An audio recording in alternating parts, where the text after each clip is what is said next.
We went out to the liquor store. We spent, it was about $150. $93 of that was taxes. At least half the cost of your booze is taxes. So $93 on a $150 bill, we're already paying way too much for that. This is the Canadian Taxpayers Federation podcast, where we're dedicated to lower taxes, less waste, and more accountable government. I'm Chris Sims. I'm the Alberta Director for the CTF. I'm here with my friend and colleague, Franco Terrazzano.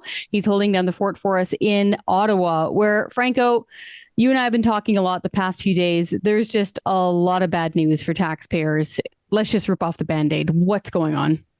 Well, okay. On April 1, members of parliament are going to be taking more money out of your wallet and stuffing more money into their own wallet, folks, because on the very same day, carbon tax up, alcohol taxes up, member of parliament pay, you guessed it, also going up. So did you hear that, folks?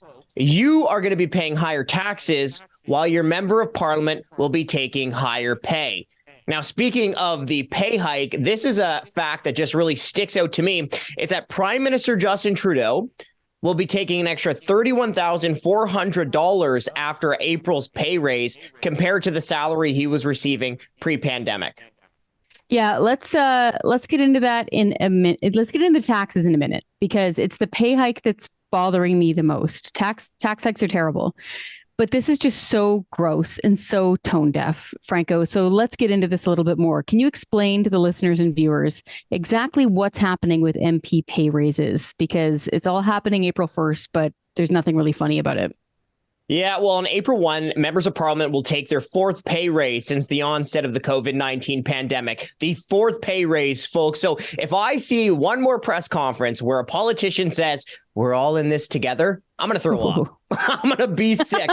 Okay. Now, look, the numbers, they haven't been released yet. So these are just CTF estimates based on contract data. We did the math. We got a whiz kid over there. His name is Jake, and he crunched the numbers. So on April 1, a backbench member of parliament can expect to get another $5,100 in annual salary. That will bring their pay up to about $194,600.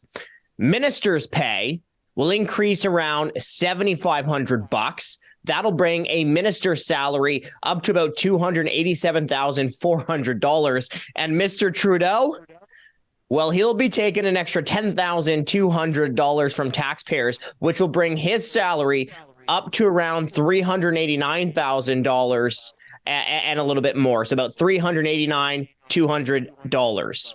Wow, man. Like, you said it all there. So number one, this whole we're all in the same boat.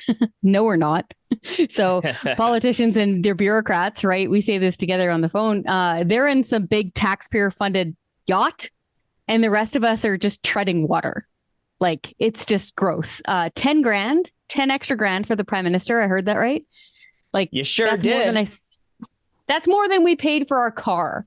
Like, and that's what he's getting in a bonus or in a pay raise here. So I know we're already in a bad mood. So let's just keep the party going. Add up for us. Do you have that handy? Can you add up for us how much politicians are taking in pay raises now? Because this is number 4 during the COVID-19 mess. Do we have the full number?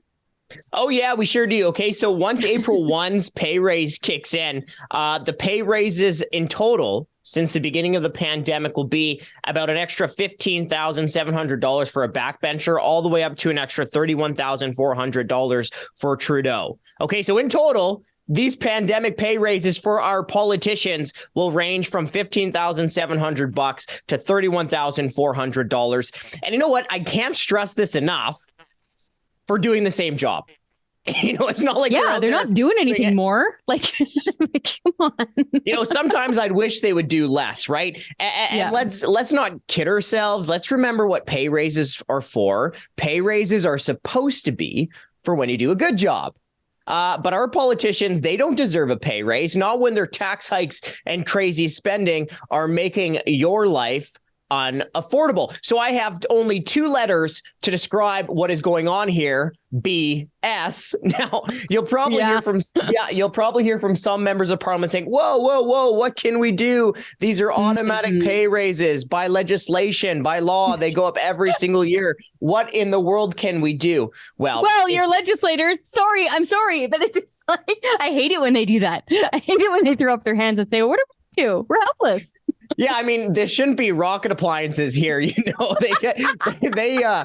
need to be able to get off their butts, put their six-figure salaries to good use, and stop these pay raises. Now, there is precedent for this. Okay, I know we're being silly here, but there is precedent. Well, no, laugh or cry, man. Yeah. Well, between 2010 and 2013, the Harper government froze MP pay in response to the 08-09 recession. Of course, we've seen many jurisdictions around the world cut their politicians' pay when COVID happened. Immediately comes to mind is New Zealand. The prime minister, the ministers, and the top bureaucrats took 20% pay cuts immediately when COVID happened. But, even close to home, you recently had BC MLAs. They stopped the automatic pay raise they're going to give themselves. In Nova Scotia, Premier Tim Houston recalled the legislator, dragged the MLAs back to stop their wage increase. Then he cut his own pay by more than $11,000. So it turns out it is possible to stop politicians' pay raises. And, with what's going on right now, with affordability being at the top of even mainstream news now every night for about the past few months, I'm surprised. I'm straight up calling them out, surprised that more MPs and politicians in Ottawa haven't picked up on this, because this is basic, folks. This is like base level retail politics. You just, forfeit your own pay hike. You say, I'm doing this for the people. I'm going to take a stand out of principle, But we're hearing mostly crickets out of Ottawa. We're seeing all these examples you just rightly listed from around the world and here in Canada, and there's nobody to be found standing up for this stuff in Ottawa saying, you know what, we don't need this pay hike. We're going to donate it. We're going to stop it. Now, pay hikes while the rest of us are bleeding out is bad enough. But sorry, folks, we have to talk about this. They're jacking up the carbon tax on us, too, April 1st, same day. So break that down for us a bit.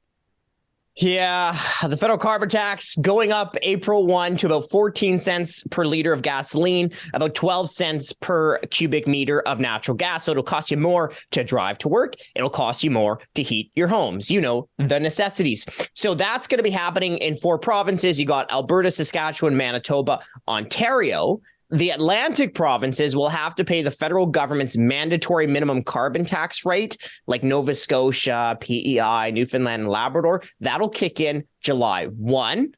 Now, there is one province who won't have to pay the mandatory minimum carbon tax. I'll let you guess. Okay, Survey of course, says. Everyone guessed Quebec. Yep, That's absolutely right. Quebec will be the only province that isn't forced to raise their carbon tax to meet the mandatory minimum carbon tax rate. Now, we've wrote a column about this. You can check it out in the Financial Post. It really goes to show that Trudeau's carbon tax is about politics, not about the environment. Now, Chris, can you hear all of my neighbors, all of your friends in the glebe shrieking right now?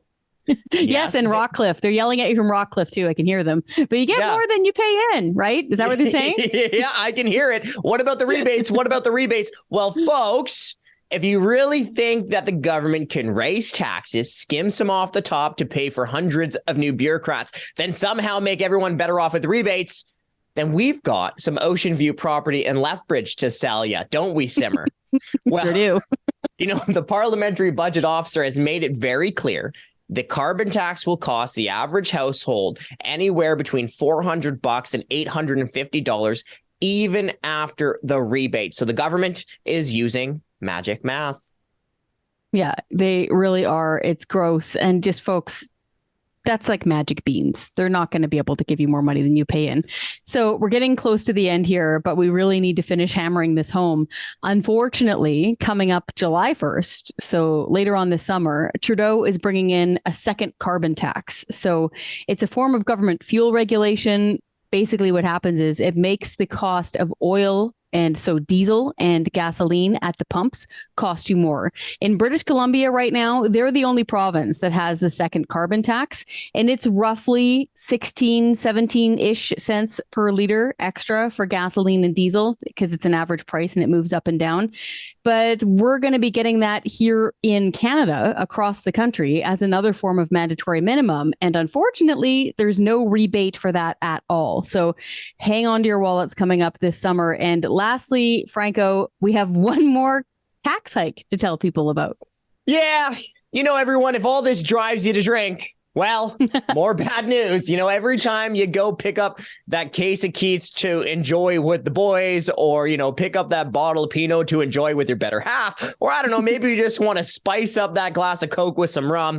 Well, Mr. Trudeau will be digging deeper into your pockets there with a 6.3% alcohol tax hike. Now, what's going on is that in the 2017 budget, they rammed through what's called an escalator tax, which automatically increases the federal excise tax on alcohol with the rate of inflation every year. Well, let's say there's at least 3 issues with that.